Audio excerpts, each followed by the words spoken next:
L'événement de boxe de Billy était voué à flop, mais il y a une personne qui l'a sauvé et qui a fait que maintenant tout le monde va le regarder. À la base, Robert il fait son événement, et il y a 2 mois, il y a l'un des combattants qui doit annuler à cause d'une blessure. Et là, Billy se dit putain, faut que je trouve quelqu'un d'autre pour le remplacer, mais à 2 mois de l'événement, il y a personne qui voudra, c'est impossible. Mais là, il y a une personne qui aurait dû être dans l'événement depuis le début qui apparaît.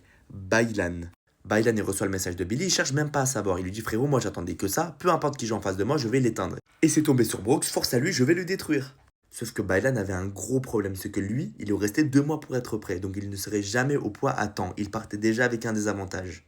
Alors il s'est dit, ok, il faut que je trouve autre chose pour avoir un avantage sur mon adversaire. Et il a pris pour exemple les meilleurs combattants du monde. Conor McGregor, Mayweather, Cédric Doumbé. Il s'est dit, ok, je vais rentrer dans la tête de mon adversaire, il est pas prêt.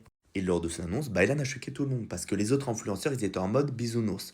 L'important c'est de participer, les valeurs du sport, etc. etc. Bailan il arrivait, il a dit, frère, moi je vais te monter en l'air. Il a choqué tout le monde, mais le moment où il a vraiment mis en place son plan, c'est lors de la conférence de presse. Car de base, à cette conférence de presse, il y avait une ambiance joviale, comme si les gens n'étaient pas en train de préparer un combat dans quelques jours. Même Prime, qui de base est censé être quelqu'un de confiant et arrogant, était tout calme.